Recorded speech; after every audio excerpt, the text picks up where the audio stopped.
بسم الله الرحمن الرحيم الحمد لله رب العالمين والصلاة والسلام على سيدنا محمد وعلى آله وصحبه أجمعين أما بعد. So this is our third lecture on the Treaty of Hudaybiyya, and last lesson I had reached the point where the Prophet ﷺ and the Quraysh had a back and forth for a number of different emissaries. I think there's an echo in the mic. Where's our brother Adam? Adam? Yeah, we have an echo in the mic, if you can fix it.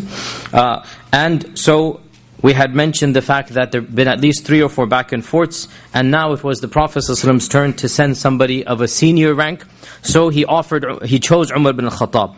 And most likely the reason that he chose Umar was because of the physical strength of Umar, an intimidating personality, a very strong person, and somebody that physically even had the courage to walk into Mecca. So Umar ibn al-Khattab, he said, Ya Rasulullah, I fear that the Quraysh might not accept me, as my animosity, my enmity is well known, and I don't have anybody from the tribe of Banu Adi ibn Ka'b, which is his own tribe, to protect me. And he said very clearly, if you wish, I will go. He's not backing out. He's not a coward. Nobody can accuse Umar of cowardice. He said, if you wish, I will go. But if you wish, then send somebody who's more noble than I. And that is Uthman ibn Affan.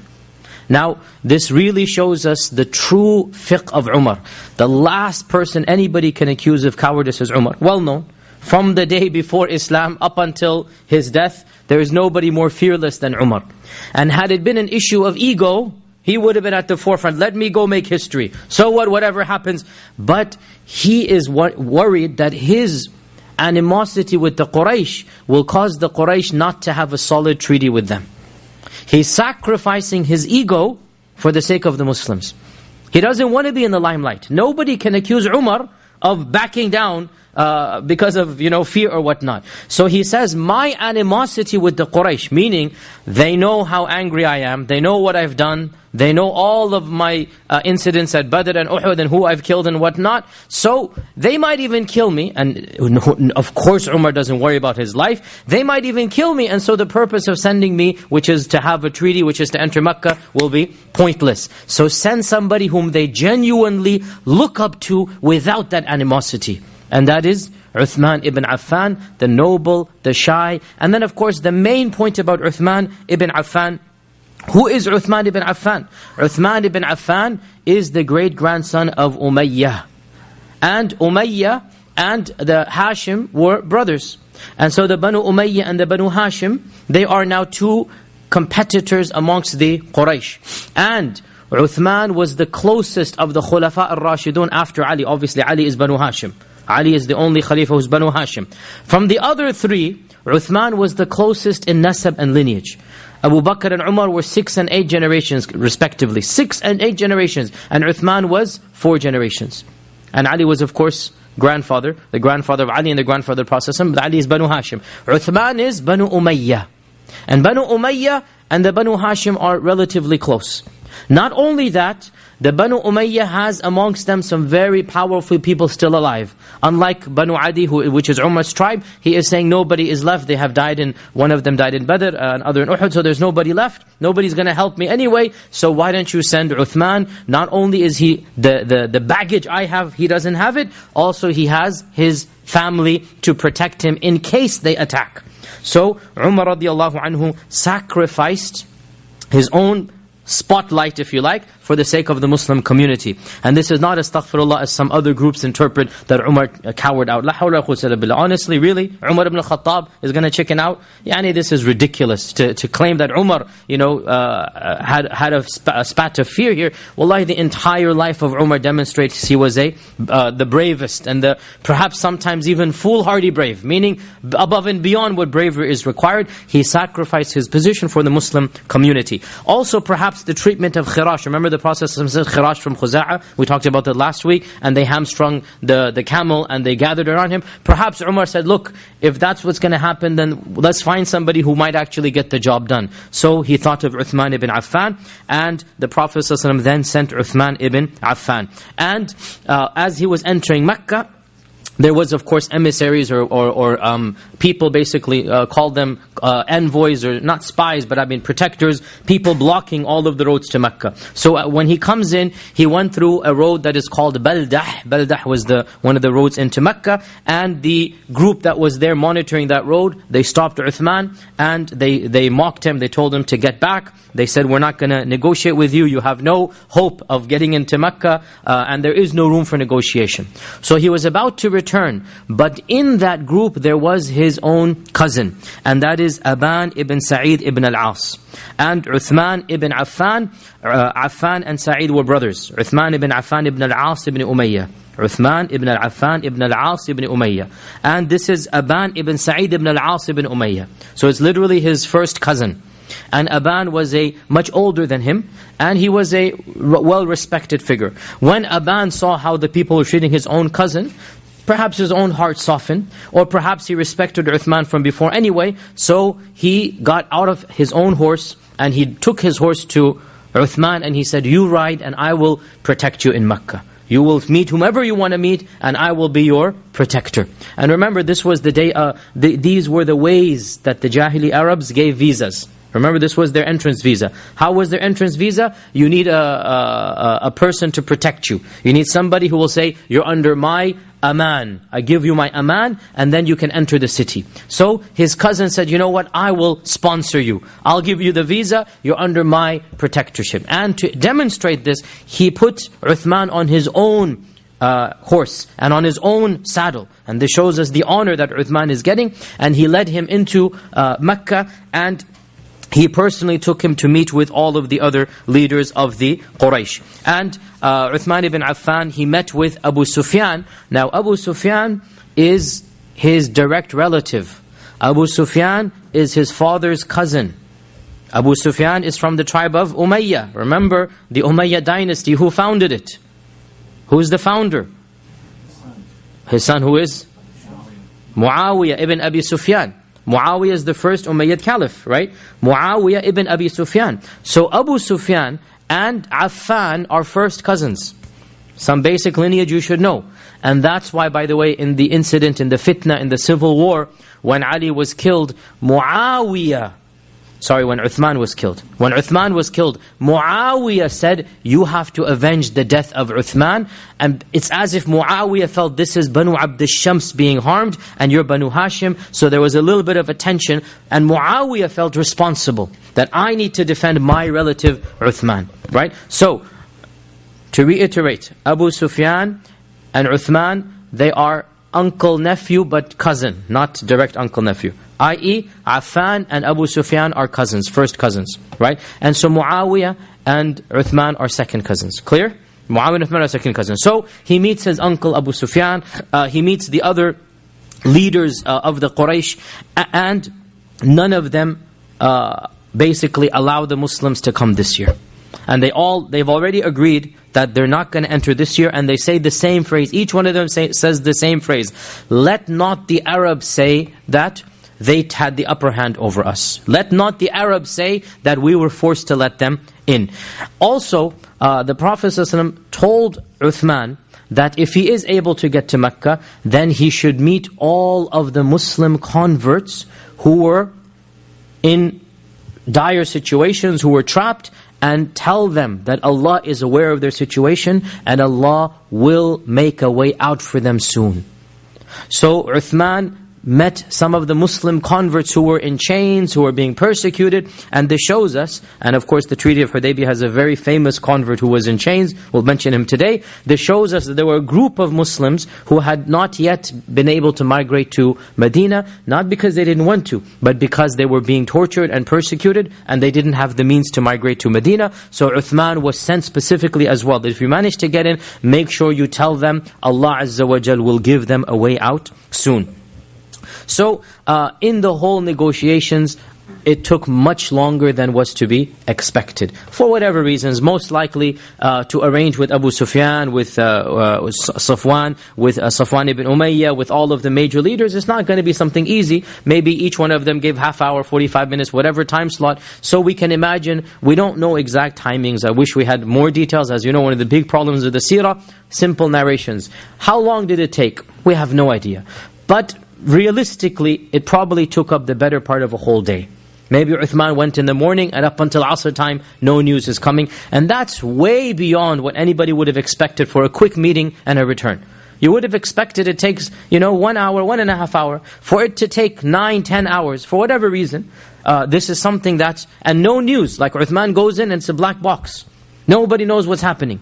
So it is understandable how and why some of the people panicked, and small rumors began getting bigger and bigger, just like is the case in every society, in every situation. If one buddy says something, then it begins rolling and gathering moss or gathering steam, whatever you want to say, until it becomes almost like a solid fact. And again, the details we have no idea, but it is pretty self-evident. Somebody would have said, what if he's been killed? What if they killed him? And then that one thing, somebody else took it, and it goes, most likely they killed him. Then as it gets later, for sure they must have killed him, right? That small thing, bigger and bigger, until finally there was this premonition. There was this dread amongst the Muslims. After all, it's been so many hours, he has not come back. Then what has happened? So therefore, the news kind of sort of was accepted as a fact, because Uthman kept on being delayed, because he didn't come back, until finally there was this notion amongst all of the Muslims that he must have been killed. Surely, if he were alive, he would have come back by now. And they're not going to keep him prisoner, because he's too noble to keep as a prisoner. Are they going to kill him, or are you going to let him go back? So, when the rumor spread to the Prophet ﷺ, and it appeared that the Muslims were kind of sort of made up their minds, this must be the case, he then said, we will not leave until we exact revenge upon them. We're not going to let this go. This is simply too much. We send an emissary, one of their own, and this is what they do. So he says, we are not going to leave until we exact revenge and we fight them. Now, look at the circumstance. They're 1,400, and the Quraysh are at least triple this amount. They are tired, having traveled from Medina, and the Quraysh are full rested. They are hungry, water is low. Additionally, their animals are tired. They don't have riding horses. The Quraysh are fresh in their houses. Armor, weapons, unlimited supply. Food, unlimited supply. The Muslims, everything is limited supply. And most importantly, they didn't come prepared for battle. Even if we say, and this does seem to be the case, that the Prophet ﷺ had some armor and some weapons, it wasn't an actual war preparation. It wasn't as if they were going to Uhud or to the Khandaq, where they're actually dressing up, they're making sure they have the arms. No, this was an Umrah trip, and maybe they might have had some weapons on some caravan, but they definitely did not have weapons that were suitable for an all-out war. And so, when the Prophet ﷺ is calling them for a battle, this really is almost certain death. Because you're outnumbered, you're outmaneuvered, you're outflanked, everything.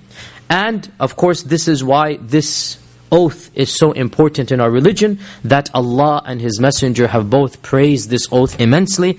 And a crier was sent out to all of the Muslims, saying that Jibreel has come down, the Ruhul Qudus has come down to the Prophet ﷺ, and he is calling you to give the allegiance to him. So Jibreel himself was sent down. Now, of course, Allah knows that Uthman is well alive. But this was a test for the believers to see if they would give their oath to the Prophet ﷺ or not. So the cry went out that Jibreel has come down, Ruhul Qudus is here, and the Prophet ﷺ is calling all of you for an oath, at a pledge to fight the Quraysh and not turn back. The pledge was that they do not turn back, which means they die in battle. They don't flee from the battlefield. They will, if they have to, they will die, but they're not going to turn around and run away. And this was the oath of allegiance, which eventually became called the Bay'atul Ridwan, or the oath of pleasure. Ridwan is pleasure. And why is it called the oath of Ridwan? Because Allah revealed in Surah Al-Fatih, verse 18, لَقَدْ رَضِيَ اللَّهُ عَنِ الْمُؤْمِنِينَ إِذْ يُبَايِعُونَكَ تَحْتَ الشَّجَرَةِ. Allah is well pleased with the believers when they give you their oath under the tree. لَقَدْ رَضِيَ اللَّهُ. So رَضِيَ اللَّهُ بَيْعَةَ الرِّضْوَانِ.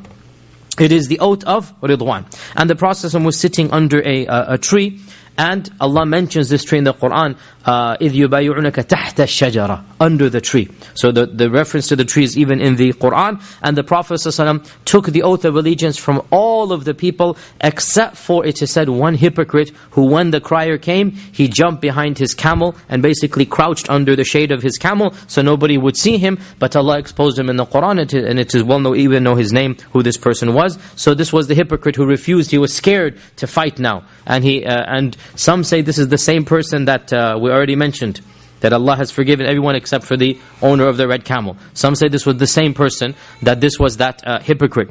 And when all of the Sahaba had finished the bay'ah, the oath, the Prophet ﷺ then in front of all of the Sahaba, he took his left hand and he said, "This is for Uthman." And he put it in his right hand and he took the oath on behalf of Uthman ibn Affan radiyallahu ta'ala anhu. So this is called the Bay'atul Ridwan, and obviously it shows us here the bravery of the Sahaba, unarmed, defenseless, traveling, not having all of the weapons, fighting the people that are arrested, healthy, firm, lots of supplies, and they're willing to fight until death, until basically the end is met. And that is why the people who swore allegiance to the Prophet on Bay'atul Ridwan are given a status that is second only to Badr. Only to Badr, as a whole group. Of course, above Badr, there are individuals. And those individuals are the 10. Okay, above Badr, there's simple individuals. And those are the 10 promised Jannah. But generically, as a group, the highest group that has been praised by the Prophet are the Badriyun, the people of Badr. And then the second highest group are Bay'atul Ridwan. And there are so many ayat and ahadith, all of Surah Al-Fatih, and inshallah, if not next week, the week after that, we'll summarize some ayat of Surah Al-Fatih as a commentary. As we know, it's my methodology to try to bring in the Quran as much as possible. We did this for Badr and Uhud and Ahzab. We'll also do this inshallah for Hudaybiyya. The Surah Al-Fatih was all revealed for Hudaybiyya, and many references are for Hudaybiyya. And Allah subhanahu wa ta'ala mentions in the Quran, رَضِيَ اللَّهُ عَنِ الْمُؤْمِنِينَ, Allah is pleased with them. And Allah says, عَلِمَ اللَّهُ مَا فِي قُلُوبِهِمْ, Allah knows what was in their hearts. And this is the highest testification, that none of them were cowards. None of them were hiding. Allah knew their hearts were ready to do everything. Right? So Allah says, فَأَنزَلَ السَّكِينَةَ عَلَيْهِمْ, Allah has revealed the sakina. And Allah Azza wa Jal says that, يَدُ اللَّهِ فَوْقَ أَيْدِيهِمْ, Allah's hand is above their hand. So you see the Prophet's hand is like this, and the Sahaba, what they do is they put it on top. And they hold the hand of the Prophet with both of their hands. And they swear a special oath, Ya Rasulullah, we will fight behind you and we will not abandon, we will not flee. So Allah is saying that it wasn't just their hand was in your hand, but rather Allah's hand was above their hands. Yadullahi fawqa aydihim. And we affirm that Allah's yad was above their yad in a manner that befits Allah subhanahu wa ta'ala. But what a praise for these Sahaba. What a praise. Imagine Allah is saying, they didn't just give you the oath. They were giving the oath directly to me. Yadullahi fawqa aydihim. Yadullahi fawqa aydihim. What a blessing those Sahaba had. What a great honor that they had. That they took the oath of allegiance directly in the hands of Rasulullah sallallahu alaihi wasallam. And Allah is saying, it's not just your hand. My yad was above their yad. And the Prophet ﷺ said to them at that time, he said, أَنْتُمْ خَيْرَ أَهْلِ الْأَرْضِ, you are the best people on earth right now. You are the best people on earth. None of the people of earth are better than you. And in one hadith he said, after he went back to Medina, he said that no one who has given the Bay'atul Ridwan shall ever enter the fire of hell. None of those people shall ever touch the fire of hell. And this hadith is in Sahih Muslim. None of those people shall ever touch the fire of hell. And Allah subhanahu wa ta'ala therefore gave them a glad tidings, and He said that Allah Azza wa Jalla will give you ghanima. That وَبُشْرَى تُحِبُّونَ, Allah will give you a good bushra and a ghanima, وَفَتْحٌ كَبِيرٌ, and a major victory. And we will discuss what is this ghanima and what is this major victory. This is the battle of Khaybar. And again, there's a lot of simple misunderstanding. When people read Surah Al-Fatih, they think this is Fath Makkah. And this is the biggest misunderstanding. No, Fath Makkah has nothing to do with Surah Al-Fatih at this stage. Surah Al-Fatih came down before the Fath Makkah. And the Fatah of Hudaybiyya was a different Fatah that was a prelude to the Fatah Makkah. So Surah Al-Fatah is related to Hudaybiyya, and Allah says in Surah Al-Fatah that I'm going to give you ghanima. I'm going to give you a victory and a ghanima. Ghanima means lots of war booty. And very soon, in fact, the very next seerah lessons, the 3-4 lessons from now, we're going to be talking about the biggest monetary victory for the Muslims ever since the beginning of Islam, and that is the conquest of Khaybar. The conquest of Khaybar changed the financial situation for the entire ummah. And Allah says, that's the ghanima and the fatah that's going to happen. And this shows us a direct correlation. We've said this from the beginning. When you stand up for Allah and you put your trust in Allah, Allah gives you back much more. In this dunya before the next. Even in this dunya before the next. We've seen this throughout the seerah. The battle of Badr, when they went out to the battle of Badr, Allah says, I'll give you one of the two good things. Allah ended up giving both of them. Right? I'll give you both the victory and the caravan. Next year they got the whole caravan.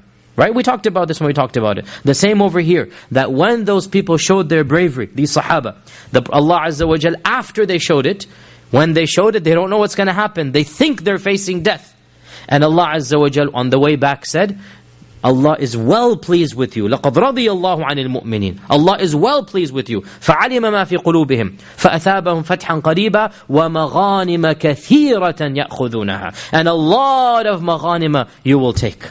A lot of booty. And this was the largest ghanima that they ever took down in the history of Islam, because there was going to be one bigger thing, and that is after, that is Hunayn. That's one bigger ghanima after that, after the conquest of Makkah. But in the history of the seerah, the conquest of Khaybar is definitely of the top two ghanimas that they got.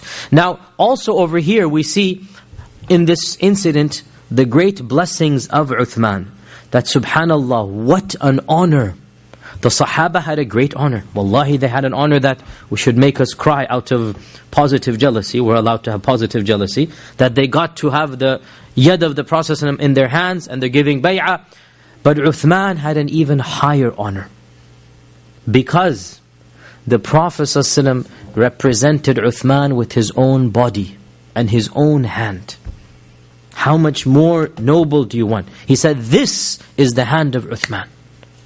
Meaning, if Uthman had been here, this is what he would have done. But since he's not here, let me stand in his place. Think about that. Let me stand in his place. Let me pretend to be Uthman. And I will give the oath on behalf of Uthman. Here you have Rasulullah ﷺ testifying for Uthman. How can anybody utter one word against this man? Wallahi, anybody who says anything about Uthman, in his heart there is nifaq. Wallahi alladhi la ilaha illahu.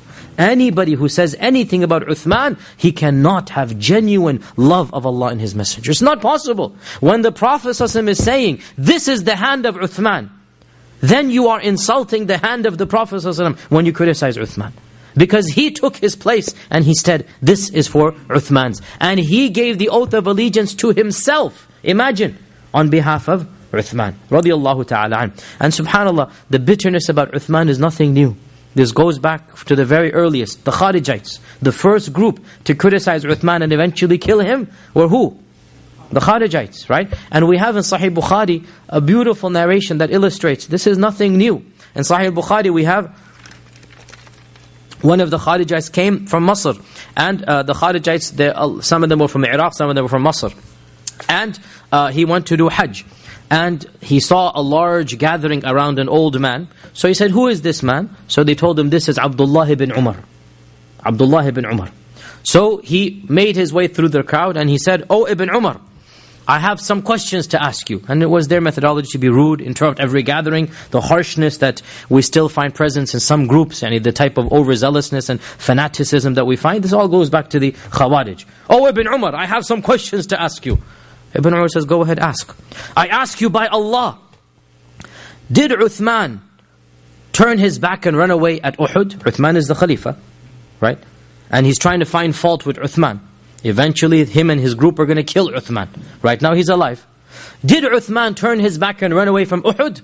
In the battle of Uhud, Ibn Umar says, you asked me by Allah? I answer, yes, he did. So the man said, was Uthman absent at Badr? He said, are you asking by Allah? I will answer, yes, he was absent at Badr. The man said, and was he missing at Ridwan? Bay'at al-Ridwan. So Ibn Umar said, you asked me by Allah, I tell you, he was missing at Ridwan. So the man said, Allahu Akbar. Happy, I got all that I wanted. Turned around and walked away. Ibn Umar said, come back here. Come back here. As for your first question, yes, Uthman fled Uhud. But Allah testified in Surah Al Imran that Allah has forgiven them. Afa Allahu anhum. Allah has forgiven them. And so I testify that He is forgiven.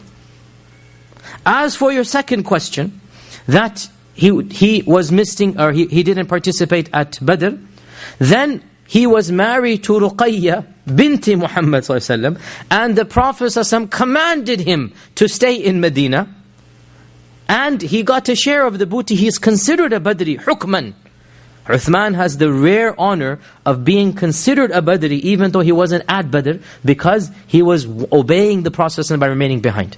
And you know Ruqayya died when he came back, right? So Ruqayya was, this was the death of Ruqayya. She was deathly ill. She was on her deathbed. I mean, of course, in this situation, he was told to remain. And we covered this when we covered it. And as for your third question, what a fool. Wallahi, what a fool. Bay'at al-Ridwan, Uthman wasn't there. Ibn Umar said, Ridwan only occurred because of Uthman. The whole bay'ah was because of Uthman. And the Prophet ﷺ used his own hand to take the oath on behalf of Uthman. So go back now with all of this to your people. Tell them this, what I'm telling you. Right? And this shows us the blessings of Uthman ibn Affan, and the fact that the criticisms about him, and I've given a long talk about Uthman, which unfortunately I think was not recorded, but it was a detailed talk about his assassination and what the complaints were and the blessings of Uthman ibn Affan radiallahu ta'ala an. And there are so many ahadith, and we have enough that the Prophet ﷺ said, should I not be ashamed and shy of somebody, even the angels are shy of him. This hadith is in Bukhari and Muslim, that even the angels are shy of Uthman. He's such a humble and a meek and a noble person. I'm awkward around him. Even the angels are awkward around him.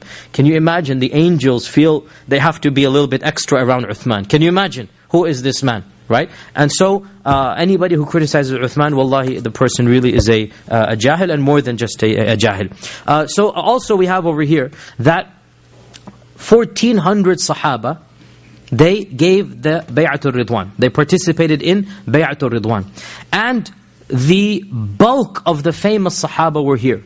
Abu Bakr and Umar and Ali and all of the famous Sahaba, Abdurrahman ibn Auf and all of them. And this is one of the most explicit, and there are like 1 million evidences that we believe as Ahlus Sunnah wal Jama'ah, that the Sahaba are worthy of our ultimate respect. Right? This is the fundamental cornerstone of Sunni Islam.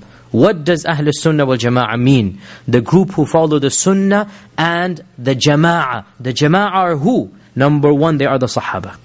And this is what separated us from day one from the other groups. The Kharijites, the Mu'tazilites, and the other group, they all said we're not going to respect the Sahaba. And this is what separated us from all of the other groups in the beginning of Islam. And this incident, Bay'at al-Ridwan, is but one of like 1 million evidences. Literally the Quran and Sunnah, common sense, reason, logic, everything tells you that the Sahaba have the highest maqam. And if you're going to ridicule the Sahaba, you have no religion left. Because who gave you the Qur'an? And who gave you the Sunnah other than the Sahaba? You have no knowledge of the Qur'an and of Islam except through the Sahaba. Right? And as one of the famous Imams of the past said, if you were to ask the Jews who are the most righteous people, they will say, the 70 who accompanied Moses on Turi Sinai.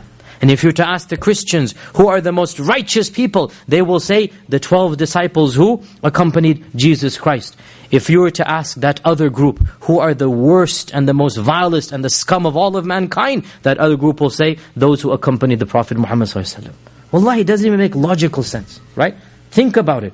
By common sense, Allah subhanahu wa ta'ala will choose the best people to be around the Prophet Muhammad sallallahu alayhi wasallam. And anybody who disagrees, wallahi, they have to deal with Allah Azza wa Jal on the Day of Judgment. In this world, we can only make dua for them and have logical debates. Other than that, it is up to Allah Azza wa Jal to deal with them. The point being that Bay'at al-Ridwan and the ayat and the ahadith of Bay'at al-Ridwan, even if you reject hadith, what are you going to do with Surah Al-Fatih?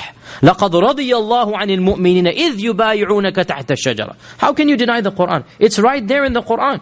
When all of the Sahaba gave bay'ah under the tree, and Allah says, لَقَدْ رَضِيَ اللَّهُ. And that is why we as Sunni Muslims, we say, رَضِيَ اللَّهُ. Whenever we mention a Sahabi, what do we say? Abu Bakr رَضِيَ اللَّهُ عَنْهُ, Umar رَضِيَ اللَّهُ عَنْهُ. Where do we get it from? There's at least a dozen times, radiyallah, radiyallah, radiyallah, and here we have in Surah Al-Fatih. And Abu Bakr was there, Umar was there, Uthman, he wasn't there, but the Prophet's hand was there, Ali was there, Abdurrahman ibn Auf was there, all of the major Sahaba were there. How can anybody again criticize the Sahaba? Another interesting point before we move on, again all of this is just related to Bay'at al-Ridwan,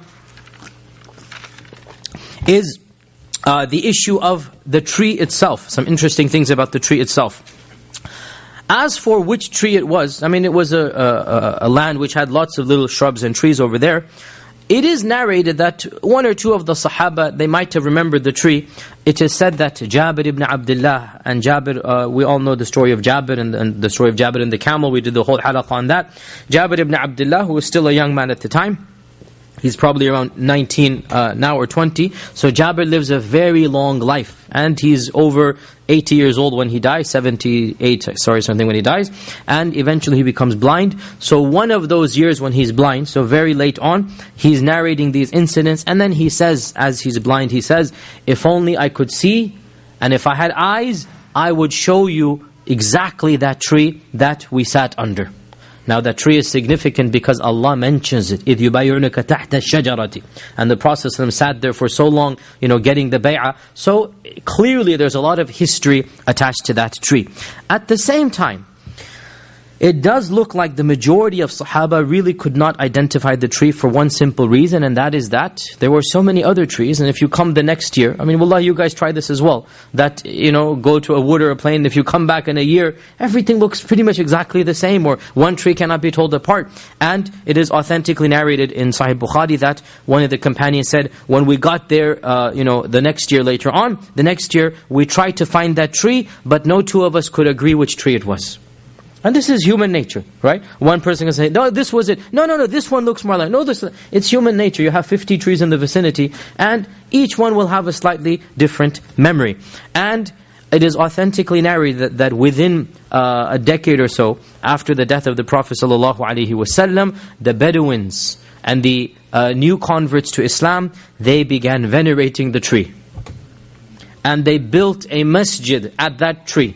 Even though, which tree was it? But they built a masjid, mashallah. They built a masjid, and it is narrated that one of the Taba Tabi'un, so this is Taba Tabi'un, he saw this masjid in the middle of nowhere, because this is outside Makkah. There is no civilization, there is no, people living there. And he sees the people congregating in this masjid. He asked them, what is this masjid? They said, this is the masjid, this is the tree that the Prophet ﷺ gave the Bay'at al-Ridwan. He took the Bay'at al-Ridwan. So he went back to Makkah, and there was Sa'id ibn al-Musayyib. And Sa'id ibn al-Musayyib is one of the leaders of the Tabi'un. He's one of the most knowledgeable scholars. He's the student of Ibn Abbas, and he's a Makki. He's a person residing in Mecca. And Sa'id ibn al-Musayyib said, my father was of those who took Bay'at al-Ridwan. My father was of those who took Bay'at al-Ridwan. And he and his companions could not figure out which tree it was. Are you telling me that your companions, meaning mocking this person, are you telling me your companions know better than the Sahaba? And wallahi, what a powerful statement here, right? My father was there, and these people that are praying, they have no clue. And you're telling me they know more than my father knew and the Sahaba knew? And in the Musannaf Abdul Razak with an authentic isnad, and this is a very important point, and I have looked this up myself and teach classes about this, so it's a very important issue, theological issue. Umar ibn al-Khattab radiyallahu ta'ala an, news reached him that the Bedouins, had built a masjid there, or that they were venerating the tree. Some of them were like rubbing their backs on it, for getting some blessings and whatnot. And so he chastised them, and he commanded that the tree they were venerating be cut down and chopped. Not that that was the actual tree even, because that was their imagination, right? Nobody knows which tree it was, but that he ordered that it be cut down and chopped. Now, this incident is a whole different tangent, and it's a very important tangent. I'll just summarize it very quickly. And that is the whole issue of venerating places or venerating icons or objects that some people might believe to be sacred. You see, we have here a tension between ignorant or superstitious or emotional practices on the one side, and authentic, academic, knowledge-based Islam on the other. And this tension is nothing new. We still have it to this day. And I can give you a million examples, and all of you know of a million examples. In your own, family and friends and whatnot, there is this tension between the emotional side, I want to do something. The tree here, the Prophet ﷺ sat under it, even if he did sit under it. Even if he did, what are you going to do? Prostrate down to it or what? You see, this was the fiqh of Umar. This generation, they were simply rubbing their backs and building a masjid. If this is what's happening when Umar is alive, what do you think will happen in 100, 200, 1,000 years? Wallahi alladhi la ilaha illahu. If Umar had not done his job and it left there, it would now be an idol that is worshipped besides Allah subhanahu wa ta'ala. In fact, what is an idol other than taking a holy place or a holy person or a holy saint and making them bigger and bigger and bigger and bigger? And all you need to do is to look at the bulk of, so many places around the Muslim world, in India and Pakistan, in Bangladesh, in Egypt, in Algeria, in Tunisia, so many places. And one finds the grave of a righteous person, right? The mazar, the darih, right? And people go there, and some people are doing things that are relatively okay, making dua to Allah, that's fine, okay. Others, sajda to the grave, tawaf around the grave, making dua to the grave, Ya Jilani, Ya Madad, Ya Ali Madad, Ya Abdul Qadir. This is, subhanAllah, unbelievable, right? And where does it all start? This notion that this person is sacred. Now, what is the grave of Abdul Qadir al-Jilani compared to the tree that the Prophet ﷺ sat under? Think about that. Can anybody compare the grave of any righteous person with the very tree that is mentioned in the Qur'an? إِذْ يُبَايِعُونَكَ تَحْتَ الشَّجَرَةِ. Allah mentions it. And the Prophet ﷺ sat there for at least a solid hour. How long is it going to take? 1,400 people individually giving the bay'ah. Even if you say 20, 30 seconds. I mean, you do the math, right? SubhanAllah, quite a while he's sitting there with his back to the tree under the shade. And then I ask you, if you knew that that tree was right there, which of these two groups would me and you fall under? Wallah, it's easy to criticize, but put yourself in their shoes, right? Which one would you fall under? And this shows us the difference between emotionalism and between academic Islam. Our religion is not based on feelings. Our religion is based upon what Allah and His Messenger have told us to do. And they did not tell us to venerate any land or any site or any icon other than Mecca and Medina and Jerusalem. These are the three holy lands. Now, as for the remnants of the Prophet ﷺ, or the athar of his wudu or whatnot, this is something he allowed. And we mentioned in Hudaybiyya as well that when he would do wudu, the Sahaba did this. So we say, if Allah had blessed us to be alive when the Prophet ﷺ was alive, then the remnants of his wudu, yes. But not where he sat under a tree. And the Sahaba understood this distinction, right? Not where he sat under a tree. This was not something that the Sahaba did. In any case, that is an interesting theological point here, and it shows us that this tension between basically mystical Islam, if you like, and between academic Islam. Who were the mystical Muslims at the time? These were the ignorant Bedouins, right? They feel they have to do something. And the more academically inclined, which were basically all of the Sahaba, right? All of them, they're like, what are you guys doing? You're going to sit under a tree and rub your back on it? None of the Sahaba did that. Right? And this shows us as well that if we are going to visit any site of early Islam, we go for historical reasons, not for what is called barakah or tabarruk. We go for historical reasons. Yes, if we knew that that was the truth, we go and we take ibrah, we take a lesson from it. And we remember these ayat of Surah Al-Fatah. We go to the Battle of Badr, the location, and we remember this was where Badr took place. But we don't take some sand and think it is holy. Right? We go to Ghar Hira and we simply are awed. And in my humble opinion, by the way, there's no problem going to Ghar Hira. Some of the scholars are ultra strict, and I understand that strictness. And they say you should not go to Hira. Why? Because of these types of reasons. And I understand that strictness. But in my opinion, if you go with the right niyyah, you're not going to venerate Hira. You're not going to venerate Badr. You're going so that the history of that area seeps into your heart. So that you are overwhelmed at, my God, this is where Iqra came down. So you feel a sense of awe. But you realize that the rocks there are not something you're going to touch. You're not going to take a piece and then bring it back here. SubhanAllah. What is idolatry other than taking a piece of rock somewhere and then putting it in the masjid, putting it here, putting it there? That's not what we do.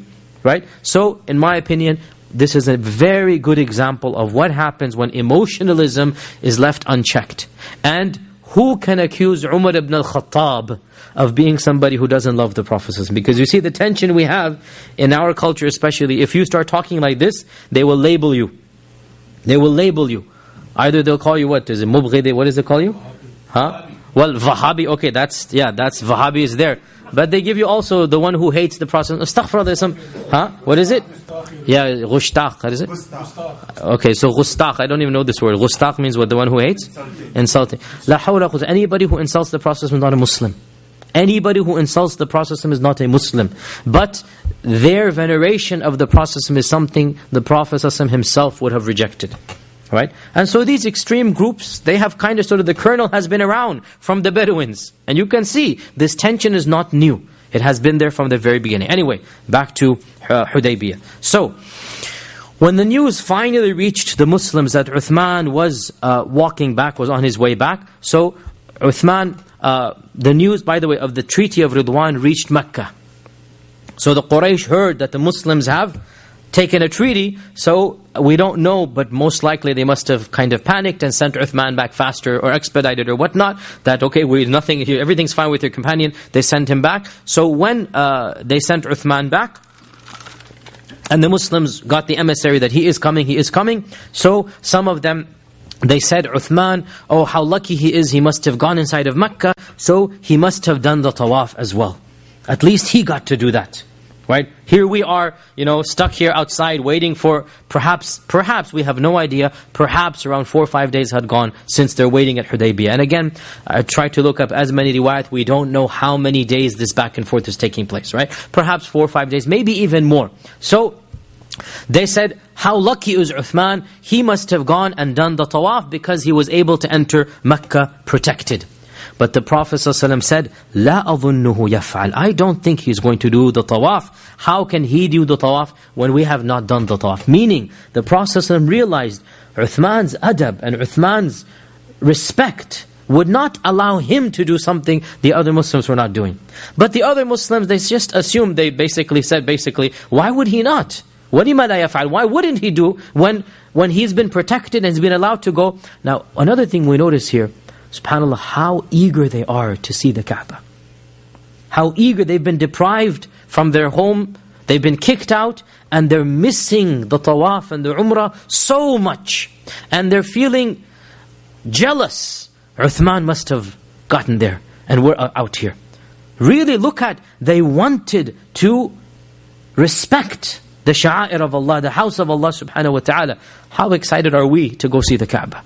And here they are, they're just like, he must have gone. And the Prophet said, no, لَا أَظُنُّهُ يَفْعَلْ. I don't think he's going to do that. And when they saw him return, they surrounded him. And one of them kind of sarcastically remarked, have you satisfied yourself now with the Kaaba? Khalas, like you're done. You did everything you wanted to do after having done the tawaf. To which he replied, what an evil thought you had of me. Did you think that I would do tawaf while the Prophet ﷺ is still here? Wallahi, if I stayed in Mecca for 1 year, I would not do tawaf until the Prophet ﷺ did it before me. Subhanallah.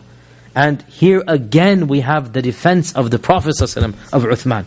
لا أظنه يفعل. I don't think he's going to do that. That's not the nature of Uthman. For him to do tawaf, when we are all here, he wouldn't be the one, being... And this shows us obviously the respect that the Sahaba, and especially Uthman, gave to the Prophet ﷺ. How can I do tawaf when the Prophet ﷺ is stuck outside? How unfair and unjust and cruel would that be? That I'm going and getting the luxury when Rasulullah ﷺ is deprived outside. Wallahi, if they kept me for a year, I wouldn't do tawaf until they let the Prophet ﷺ do tawaf. And again, this shows us, once again, it shows us what? The blessings of Uthman ibn Affan radiyallahu ta'ala an. And according to Al-Bayhaqi in his Dala'il, in one of the books of the Dala'il, he mentions that when the news reached the Quraysh about the Bay'at al-Ridwan, they trembled. They got scared. And what does that show you? A small group of Muslims, right? Not unarmed, but not as armed as well as they are, tired and whatnot, but they have iman, and they can cause the mighty tribe of the Quraysh to tremble in their houses. They got scared, and this was why they decided we need to negotiate before they do something. This was why they decided we need to have some treaty. And so they sent an official delegation, and initially they sent somebody by the name of Mikraz ibn Hafs, and it appears that this was just a quick sending. They hadn't really thought things through, in that Mikraz did not really have a plan or an agenda. And when the Prophet ﷺ saw Mikraz, he said to the Sahaba that this Mikraz is a evil man, rajulu su, he's a bad person, and this is not going to be working for us. And when Mikraz approached, he and the Prophet began negotiating, but there was simply no terms for negotiation. Mikraz was giving conditions and whatnot that simply were not acceptable to anybody. And as they were talking, and the negotiation was completely stalled, then from the distance appeared the final delegation. And this was a delegation that would solve basically the problems. And there were 3 people in that delegation, and the senior person amongst them, and the main person was none other than Suhail ibn Amr. And when the Prophet ﷺ saw Suhail, he said, قَدْ جَاءَ سُهَيْلٌ سَهُلَ عَلَيْكُمْ أَمْرُكُمْ.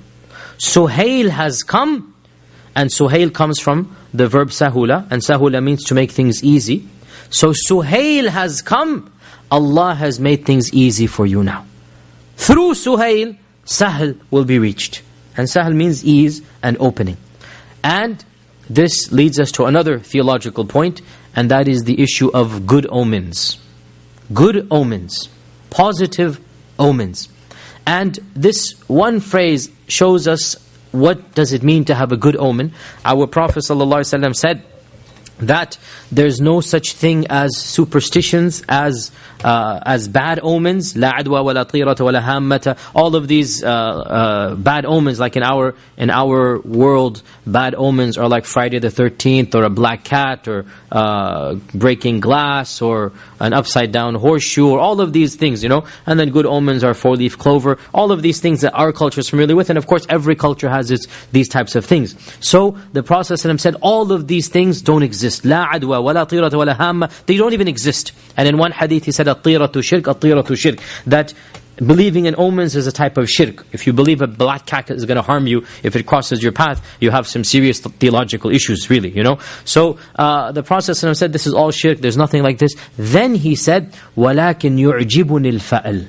But I like positive optimism. I like good omens.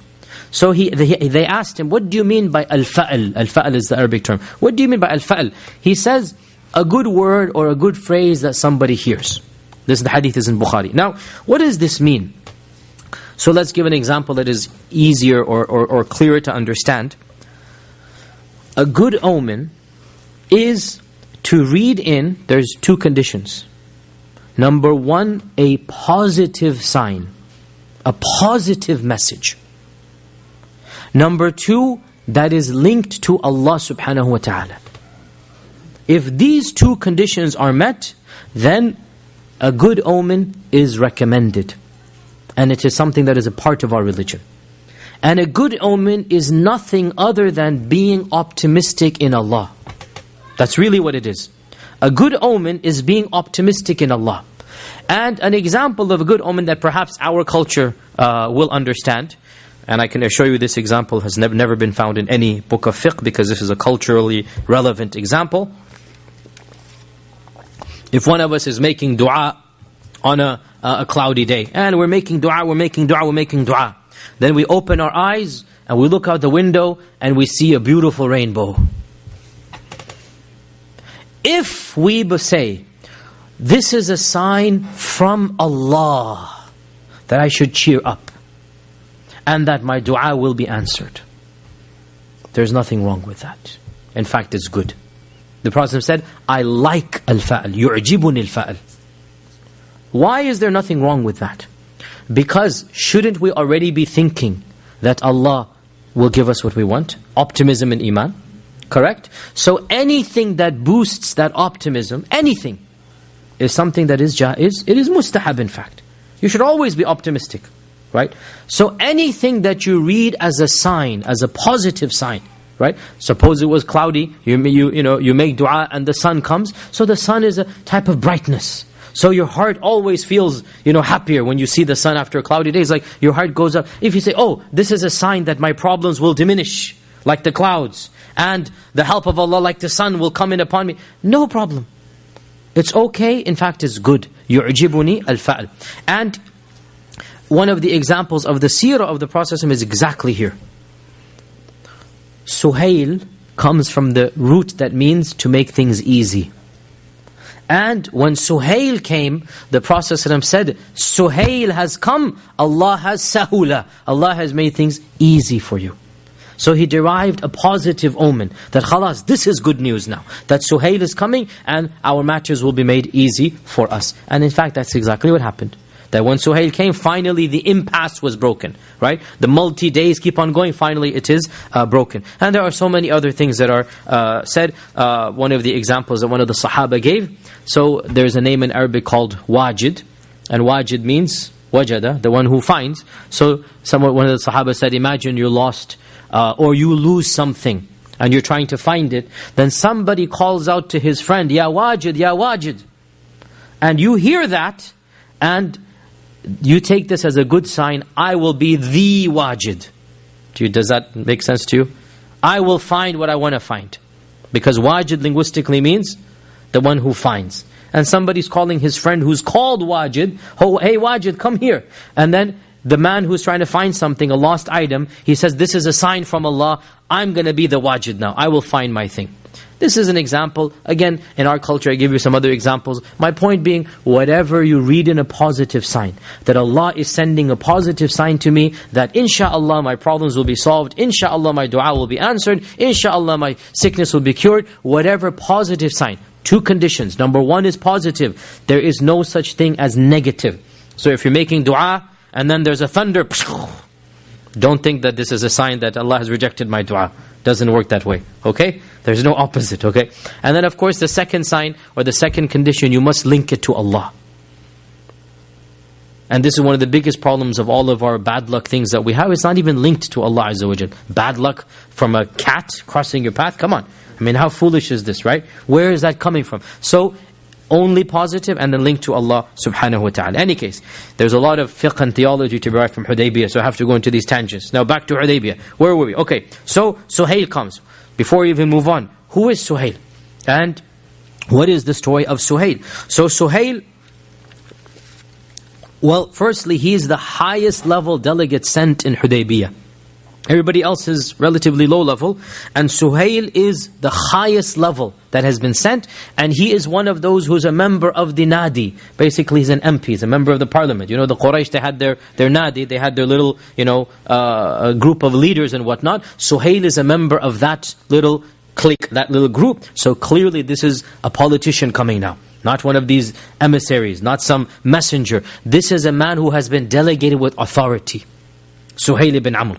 And Suhail ibn Amr is one of the high-profile members of the Quraysh. And remember that at the Battle of Badr, when Suhail was a prisoner of war, and he was brought into the house of the Prophet ﷺ. Remember, some prisoners were even brought to the house of the Prophet ﷺ, and I commented, where in the history of humanity has the leader ever housed a prisoner of war in his own house? The one and only time in the history of the world is the Prophet ﷺ, the elite members of the Quraysh, he housed them in his own house. And number one amongst them was Suhail ibn Amr. Right? And remember when one of the wives of the Prophet ﷺ, she came rushing back home. This was before hijab had been revealed, so there is no hijab at the time. She comes rushing back and she sees Suhail ibn Amr, his hands tied to his neck, and that's how they tied prisoners of war. And she kind of slipped. Right? And what did she say? Who remembers? Oh, you who takes notes.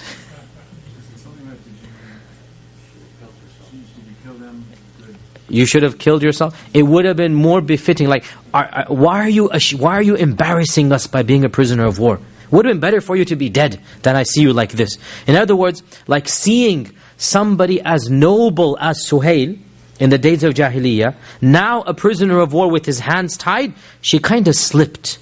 And she said, you're humiliating us by being a POW, right? You see the point here, right?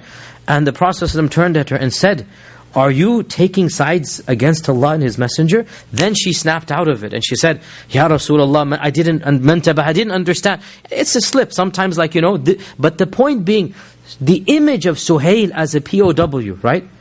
And her shock shows us what? The status of Suhail.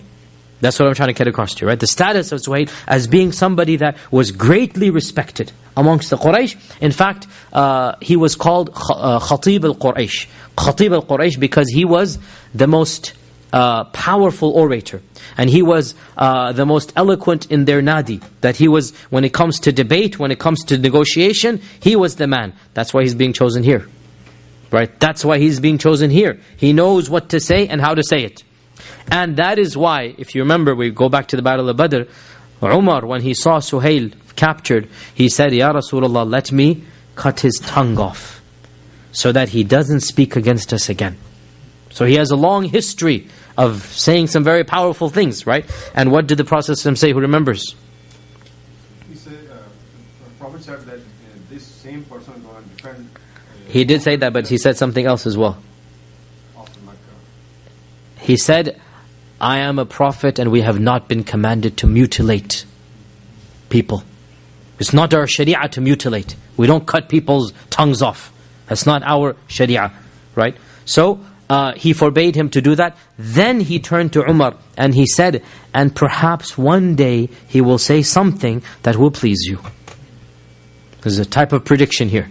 Right now you're taking sides. The time will come he might flip and say something that will please you. And this shows us that Suhail, and this is an amazing thing, we mentioned this last week, and this is a constant theme of the whole seerah that I'm teaching you. Because the fact of the matter is, we do have quite a lot of Muslims, they have this black and white view that anybody who's a kafir has got to be evil to the core. And this is simply false from the seerah and from a human psychological point of view. Every one of us interacts with non-Muslims. They're honest, they're upright, they're generous, they're kind. Some of them would defend our rights and their rights, even if they'd meant at a great expense. Some of them would even die fighting for a noble cause. And this is a reality you cannot deny. Anybody who lives amongst non-Muslims, only those who have no clue, they can spout this radical black and white worldview. Here we have Suhail, that no doubt he is a kafir at this point in time. Yet deep down inside him there is a kernel of good. And Suhail was an enemy of Allah and His Messenger at this point in time. In fact, he participated in Badr, and in Uhud, and in Khandaq. Yani all of the major battles. And perhaps the only person more senior to him was Abu Sufyan in terms of actual nobility. Yet deep down inside there was some good in him. And the Prophet ﷺ recognized this. Umar did not. Umar did not recognize this. The Prophet ﷺ recognized that, look, despite all of his bad... And by the way, so imagine what must he have said, which the books of Seerah don't record, that got Umar so angry. His eloquent speeches against Islam. That got Umar so angry, let me just cut his tongue off. All of this has not been recorded. But the Prophet ﷺ saw in him some good. In يَعْلَمِ اللَّهُ فِي قُلُوبِكُمْ خَيْرًا, Allah says in the Qur'an. If Allah sees some good in your hearts. And so, what happened with Suhail? What was this prediction? Well, Suhail converted at the conquest. He was of those who converted at the end. And so there is no doubt that overall, the status of Suhail is not the status of Abu Bakr and Umar. It's not the status of the early converts. It's not the status of the Muhajirun. Suhail is not a muhajir. Suhail and his group, they converted the very last batch. And Allah says in the Qur'an, not equal are those who converted before the conquest versus those who converted after the conquest. And Suhail converted after the conquest, right? Yet, the books of seerah mention, and the books of history mention, that out of all of the converts who converted after the conquest, the most worship-minded was Suhail. The most salah, the most fasting, the most zakah was Suhail. And when the Prophet ﷺ died, Suhail was still in Mecca, and the people of Mecca, by and large, were all converts at the conquest of Mecca. Remember, the Muhajirun had to go back to Medina, right? We'll get there, but you already know this. None of the Muhajirs was allowed to live in Mecca. You already know this. They had to go back to Medina. So who's living in Mecca? It's all the people who converted a year and a half ago. You have the Abu Sufyans, you have the Suhails, you have all of these people, right? And so many of them flirted with the idea of leaving. Khalas, the Prophet is dead, let's go back to our old ways. So much so that the Sahabi, the governor that the Prophet appointed to be the ruler of Mecca, he feared for his life.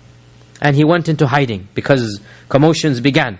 And mobs began gathering, and the news of the Prophet's death was a traumatic time. And this governor, he felt that they're going to come and kill me, so he went into hiding.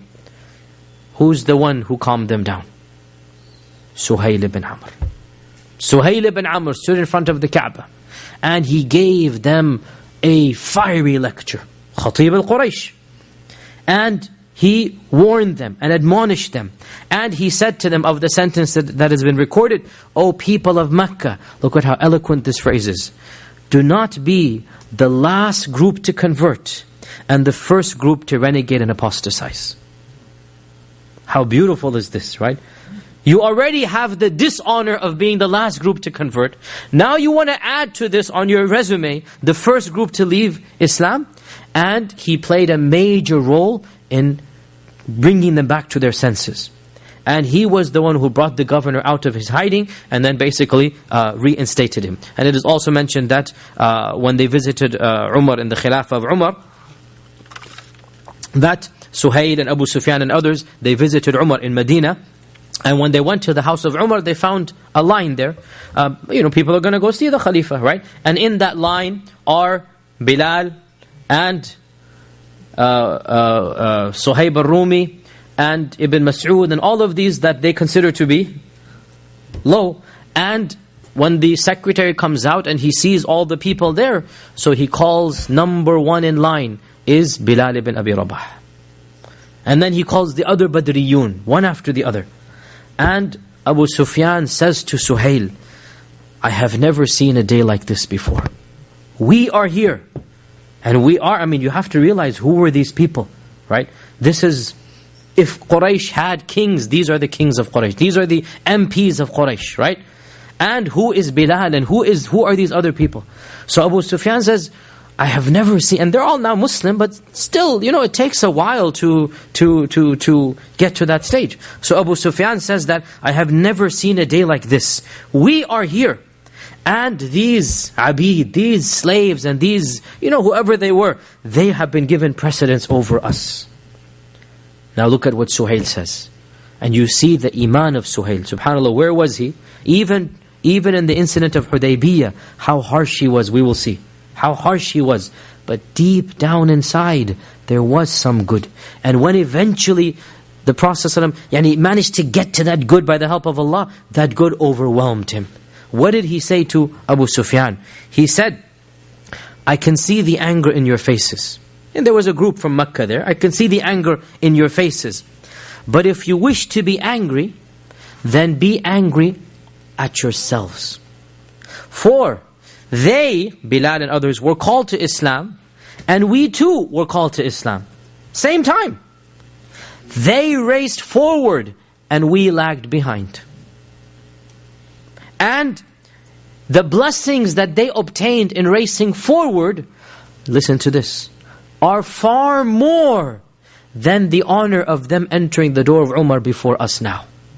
You understand this point, right? In the eyes of Allah, the blessings they have by having accepted Islam are much more than now they're entering the door of Umar and then we're still waiting in line. Be jealous at that good rather than the good of entering the door of Umar. Imagine now, Suhail, we really see Iman from the heart of Suhail now coming, right? And then he told them that if you cannot catch up with them, the least you can do is to exert yourself in jihad fi sabilillah, so that at least we can try to come close. And saying this, eventually he basically signed up to join the army that was fighting the Romans in Syria, and he eventually died a shaheed fighting in Syria. And again, that's an amazing story of Suhail ibn Amr. Who was he? Where was he? And now what did he become? So out of the converts of the conquest of Mecca, Suhail is considered to be the most, or of the most, who was the most righteous and the most zahid amongst them. Now, he might have become a great companion later on, but right now he's still a bitter enemy. And the Quraysh have sent him to basically negotiate a treaty with the Prophet ﷺ, and they have very clearly told him, make sure whatever you agree to, that he does not enter Mecca this year. And that was the big condition. The Quraysh were willing to compromise a lot of things, but this one condition, no, for let not the Arabs say that he had the better hand over us. And what makes the matter even more personal for Suhail was that Suhail had two sons, and the both of them had given him trouble with Islam. And the both of them had caused so much dishonor to his family name. As for the older son, and his name was Abdullah. Abdullah has a very interesting story that we didn't mention in the Battle of Badr. Now I reiterate, I've said this many times, and no doubt, insha'Allah ta'ala, this seerah that I'm teaching you is, insha'Allah, perhaps the most comprehensive in the English language, insha'Allah ta'ala. But at the same time, it's not everything, because really that's a whole different level. And I would call it an intermediate level seerah. Advanced level means you go over every chain and which one is authentic and who said where, and that's really not suitable even in the English language, in my opinion. So not every story has been mentioned, and this is a story that I actually left it out in the Battle of Badr, and I regret having left it out because it is now relevant here. So I'll just quickly mention it here, and that is the story of Abdullah ibn Suhail ibn Amr. And very briefly, it's a very interesting story. That Abdullah ibn Suhail, he was a secret convert, and there was some tensions between him and his father, but he didn't want to go public with his Islam. And he realized that my father being who he is, this is going to cause big problems for me. And so he basically quelled it. He was trying to convert publicly, but his father clearly would not allow this, so he kept his Islam secret. So when the Battle of Badr happens, he sees an opportunity. What opportunity? To finally get to Medina. How? In the very army that is meant to fight Medina. Right? So, Abdullah volunteers. Right? And he walks literally with them under their noses as a part of the army. And when they camp for the very first time and they can see each other, Abdullah basically takes his horse and sneaks away, and he joins the ranks of the Muslims, and he fights on the side of the Muslims at Badr against the side of the Quraysh. Now can you imagine the shame that Suhail had to deal with back in Mecca? Right? Can you imagine the criticisms? How embarrassed Suhail would have been in front of his, now he's the prisoner of war, and his son is now watching him as a prisoner of war in Badr. Right? Suhail is a prisoner. His son is on the side of the Muslims now. And this caused Suhail so much anguish, pain. This is his eldest, this is the firstborn, all the hopes, all the dreams. Guess what? When Suhail runs over to Medina, Suhail's younger brother starts talking of conversion. And clearly he is a convert. And Suhail's Abdullah's younger brother, Suhail has two sons, Abdullah and then Abu Jandal. And Abu Jandal is the one we're going to talk about right now. Right? Abdullah ibn Suhail, and then his younger brother Abu Jandal. When Abdullah flees to Medina, Abu Jandal clearly expresses irritation that he can't do the same. He wants to, how come he wants to go? He got to go, right? You know how siblings are all the time, right? He got to go, I need to go as well now. And it was clear to Suhail that Abu Jandal is a Muslim. Because you see, the same thing had happened with Abdullah, that Abdullah is trying to convince his father to convert, and his father's not converting, and so Abdullah basically says, okay, let's not convert. But it's clear that he is a convert now. You understand here, right? That there's a tension. And so Abu Jandal's Islam is now certain. So Suhail locks up Abu Jandal and tells the servants and slaves to torture him, throw him into the dungeon, deprive him of food and water, and he is chained since the battle of Badr up until now, the incident of Hudaybiyya. That's 4.5 solid years. The father has kept his own son in a dungeon, torturing him, telling him to worship the idols, basically the same thing that's happening, right? And he is refusing to let Abu Jandal go to Medina. He says, I've lost one son, I'm not going to lose both of them. Until you convert, then you will be free. And of course, they're not going to lie and say, okay, I'm going to worship the idol. They're not going to do that. They have the iman, they're not going to do that. So Abu Jandal has been locked up, and of course Abu Jandal's story will be the one that we are talking about here. SubhanAllah, we're going much slower than I was expecting, but there's so much to mention. Let's just go for another 5-10 minutes and then let's call it a break. So Suhail then comes as the official delegate, and the Prophet ﷺ and Suhail, they agree to write a treaty, and this is the famous story. All of us are familiar with it, the standard story, and I will just narrate it to you for those who are hearing it for the first time. That the Prophet ﷺ called for a scribe, and Ali ibn Abi Talib was the one who was the scribe there. And so Ali ibn Abi Talib began writing down, and the Prophet ﷺ began dictating. Because Suhail has now come to negotiate a treaty, he's the one who says, come, let us write the sulh between us. Let us write the compromise, the treaty between us. So the Prophet ﷺ began dictating. And this shows us the assertiveness of the Prophet ﷺ. That he's not a meek leader. He's not somebody who's going to, no, okay, let's negotiate, this is what I want. So every time he's saying something first, right? And this shows us as well. Suhail might have been khatib of the Quraysh, but the Prophet ﷺ is far more powerful and eloquent than him, obviously, right? He cuts off Suhail, he goes, okay, let us write it. Bismillahir Rahmanir Rahim.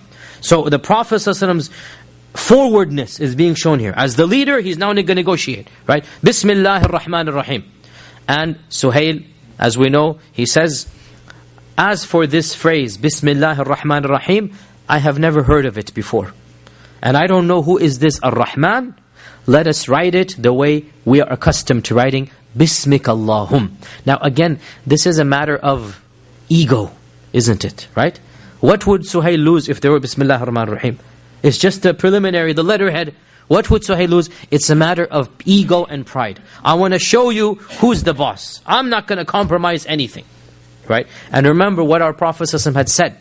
And he said this publicly. And he said it publicly so that the Muslims understand what's at stake.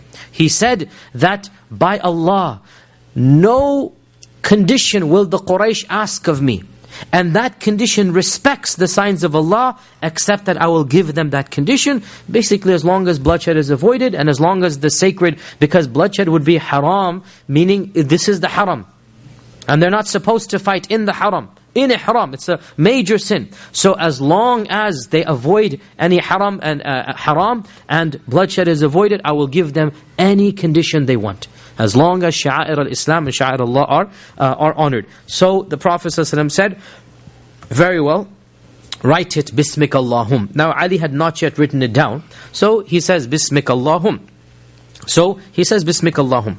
Then the Prophet ﷺ again took charge. And once again we notice, he's the one showing who's the boss. And the Prophet ﷺ said, this is what Muhammad, Rasulullah ﷺ, has agreed to with Suhail ibn Amr.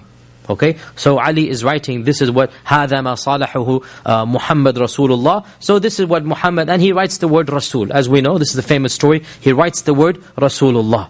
And by the time Suhail hears this, he says, as for you being Rasulullah, and this is very true from his perspective, Wallahi, if we believed you to be Rasulullah, neither would we prevent you from the Kaaba, nor would we have fought you, Badr, Uhud, Ahzab, right? Rather, write it the way your family, your people knew you, Muhammad ibn Abdullah. Now again, this is major ego, right? Who cares what the title is if you really want a treaty? But this is a matter of his ego, Suhail wants the Prophet ﷺ and the Muslims to know, we're not going to let you get away with anything. And the Prophet ﷺ said, Wallahi inni la Rasulullah. Wallahi, I am Rasulullah, even if you deny this. Doesn't matter, it doesn't change the reality. So write down Muhammad ibn Abdullah. And here is where one of the reports says, and this is definitely, there's nothing strange about this, even though it's not in some books, but it is in other books, that Ali ibn Abi Talib basically said, Ya Rasulullah, I'm not going to delete Rasulullah. I'm not going to delete Rasulullah. His own anger now got the better of him. That who does this man think he is, that I'm going to delete, or I'm going to scratch out Rasulullah from this document. And so it is said, and there's again nothing wrong with this version as well, that the Prophet ﷺ basically took it and scrapped it out. Now, in those days you had leather to write in, and there is no whiteout. How are you going to take something out? You take a knife or you take something, you just basically rub it off, and then it's not going to be there anymore. And so it is said that with his own hand, sallallahu alaihi wasallam, he basically scribbled it out. And this shows us again the humility of the Prophet sallallahu alaihi wasallam. It shows us the iman of Ali radiallahu anhu, that he said, and amazingly, by disobeying the Prophet sallallahu alaihi wasallam, he's actually honoring him. Think about it, right? In this one case, by saying, I can't do this, I just can't. He's actually honoring the Prophet ﷺ, right? And the Prophet ﷺ didn't persist. He understands Ali's dilemma here, right? He didn't persist. I'm commanding you, who are you? No. So he takes it himself and he simply rubs it off, and then the document resumes again. And the Prophet ﷺ said, so again he takes charge, right? That the Quraysh will let the Muslims do Umrah. Notice again, he's always, subhanAllah, what do you expect from Rasulullah ﷺ? He is no coward. He's not going to be quiet at the negotiation table. Every time he's the one forward. But Suhail, he's representing Quraysh. And so he says, as for this year, fala, then no. We cannot do this. Rather, that will be for next year. So khalas, that is it now. There is no compromise. That this year, you are not going to be able to do the Umrah, rather you will come next year. And then Suhail continued. So now the Prophet ﷺ, basically that was the main condition he wanted, to do Umrah, right? He didn't want anything else. He has no other condition. So Suhail basically improvised. And he said, yes, you'll do Umrah, but that will be the next year on our terms. Now Suhail adds his conditions. And if the Prophet ﷺ wanted to do Umrah the next year, well then you're going to have to listen to my conditions now. So what was his condition? That not a single man from us renegades or defects over to you, even if he be on your religion, except that you will hand him back to us. You see, Suhail especially has been harmed. His son is on the other rank, and his other son wants to go there. So Suhail wants this condition for personal reasons. And he also wants it because this has really traumatized the Quraysh. They have lost a lot of people in this manner, right? And the Muslims said, subhanallah, what an unfair condition. How can we return any one of the Muslims back to you while he has come to us and chosen us? And a commotion began. How can we give this condition? And Ali did not write it because of this commotion going on. The Muslims' honor, their pride has been hurt. And probably a few minutes are dragging on. And then Allah subhanahu wa ta'ala wills one of the most interesting and clearly melodramatic episodes of this. There is no denying that this is the will of Allah, that right at this point in time, something happens that is simply so melodramatic and so difficult to stomach. This was a test for all of the Muslims, and that is Suhail's son, Abu Jandal. Clearly now, by the way, let's put a footnote here. Abu Jandal is trapped in a dungeon. But in the last 4 years, he's figured out a way to get out. But even if he gets out, where's he going to go? He doesn't have a horse, he doesn't have a camel. How is he going to get his way to Medina? Okay, you know when you're trapped in such a scenario, you might figure out a way to get out. But then once you get out, he's going to have a chain around him. You know, all of the people of Mecca know him. What's he going to do? So he might as well just stay there. At least he's being fed and given some food and some water. He's going to die out in the desert. He has no way of getting to Medina. And realize, I mean, in those days, it's not just a matter of escaping from the dungeon. How are you going to get from Mecca to Medina? He has no money. He has no ride. The people of Mecca all know him as being the son of Suhail. What chance does he have? So he stays in his status quo. Now he's heard that for the last 3-4 days the Muslims are camped outside. He doesn't know his father has gone to negotiate. However it is, he finally manages to basically get out of that dungeon. He still has his chains. But he gets out of that dungeon and he flees, hoping finally to be protected by the Muslims. And while they're discussing, and clearly, as I said, the will of Allah Azza wa Jal to demonstrate this is something so clear here, that they hear the dangling, the chinging of the chains here, the clanging of the chains. And in the distance, they find Abu Jandal screaming out, Ya al-Muslimin, oh Muslims, finally, yes, I found you guys, alhamdulillah. He doesn't know his own father is sitting there, right? He doesn't know what is being discussed. He does not know that the very condition that is being discussed deals with Suhail and his own 2 sons, right? And Suhail turns to the Prophet ﷺ and he says, this is the first one that this condition is going to be applied on. And with that very melodramatic Shahrazad ending, we will have to pause and come back inshaAllah ta'ala next Wednesday